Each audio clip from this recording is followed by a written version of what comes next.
La résidence hôtelière a été construite il y a à peu près 2 ans. On voulait quelque part prouver que le basse consommation d'énergie, c'est vrai qu'il y avait un coût économique, mais par contre qu'il y avait aussi un confort de vie et on voulait être un petit peu précurseur dans ce domaine. Tous les murs ici sont en briques alvéolaires de 33 cm, qui nous permet de conserver au mieux la chaleur. Cette chaleur est produite par de la géothermie en flux fermé. On ne va pas dans une nappe phréatique, on ne prend pas l'eau d'une nappe phréatique. Cette géothermie nous permet de chauffer également toute l'eau chaude et chauffage au sol, basse consommation. Pour l'eau, nous avons des récupérateurs d'eau de pluie qui équipent les toilettes WC.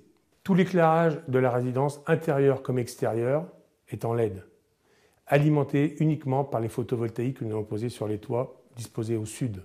Nous avons mis en place des puits canadiens qui nous permettent l'été d'avoir un peu de fraîcheur naturelle dans toutes les pièces, l'hiver de récupérer un minimum de chaleur. Ces puits canadiens sont reliés directement à une VMC double flux et cette VMC double flux rejette le CO2 uniquement et donc pas de perte substantielle d'énergie. On a mis en place un service de voiturette électrique pour notre personnel afin que celui-ci se déplace sans consommer d'essence, sans faire de bruit, sans faire d'émanation de gaz carbonique vis-à-vis de notre clientèle.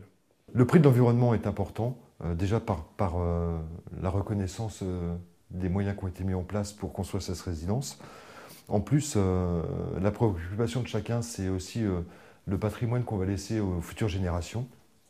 Et c'est important pour nous de montrer au grand public qu'il est possible de protéger l'environnement en construisant quelque chose d'assez important, puisque là, on a 51 villes là.